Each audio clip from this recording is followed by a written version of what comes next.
ಭಾರತದಲ್ಲಿ ಸುಮಾರು 20 ಕೋಟಿಗಿಂತಲೂ ಹೆಚ್ಚು ಮುಸಲ್ಮಾನರಿದ್ದಾರೆ. ಅದರಲ್ಲಿ 5% ಜನರು ಕುರ್ಬಾನಿ ಮಾಡುವರೆಂದು ಊಹಿಸೋಣ. 20 ಕೋಟಿಯಲ್ಲಿ 5% ಅಂದರೆ 1 ಕೋಟಿ ಆಗುತ್ತೆ. ಒಂದು ಮೇಕೆಗೆ 10,000 ಕೊಟ್ಟು ಖರೀದಿಸಿದರೆ 1 ಕೋಟಿ ಆಗುವಾಗ 10,000 ಕೋಟಿ ಆಗುತ್ತೆ. ಇದರ ಪ್ರಯೋಜನ ಅದಾನಿ ಅಥವಾ ಚೈನೀಸ್ ಕಂಪನಿಗಳಿಗೆ ಹೋಗಲ್ಲ, ಬದಲಾಗಿ ನಮ್ಮ ದೇಶದ ಪ್ರೀತಿಯ ರೈತರಿಗೆ ತಲುಪುತ್ತೆ. ಒಬ್ಬ ರೈತ ವರ್ಷಕ್ಕೆ 10 ಮೇಕೆಯನ್ನು ಸಾಕಿದರೆ 10 ಲಕ್ಷ ರೈತರ ಕುಟುಂಬಗಳ ಬಾಳು ಬೆಳಗುತ್ತೆ.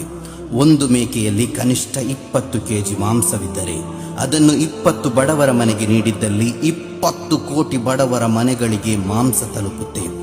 ಬಡ ರೈತರ ಬದುಕು ಬೆಳಗಿಸೋಣ ಜನರೇ. ಅದರೆಡೆಯಲ್ಲೊಂದು ಎಚ್ಚರಿಕೆ ನೀಡಬಯಸುತ್ತೇನೆ. ಕುರ್ಬಾನಿಯನ್ನುತ್ತಾ ಅಕ್ರಮವಾಗಿ ವಂಚಿಸಿ ಗೋ ಸಾಗಾಟ ಮಾಡುವುದೋ, ಅಕ್ರಮವಾಗಿ ವಂಚಿಸಿ ಗೋ ಖರೀದಿಸುವುದೋ, ಅಥವಾ ಯಾರ್ಯಾರ ಮನೆಯಿಂದ ಕದ್ದು ತಂದು ಕುರ್ಬಾನಿ ಮಾಡೋದು, ಇದನ್ನು ಯಾವ ಕಾರಣಕ್ಕೂ ಇಸ್ಲಾಂ ಅಂಗೀಕರಿಸುವುದೇ ಇಲ್ಲ. ಇನ್ನೊಬ್ಬರನ್ನು ವಂಚಿಸಿ ತಂದ ದನ ಮೇಕೆಯ ಮಾಂಸ ವಿಷವೇ ಹೊರತು ನೈವೇದ್ಯವಾಗಲ್ಲ.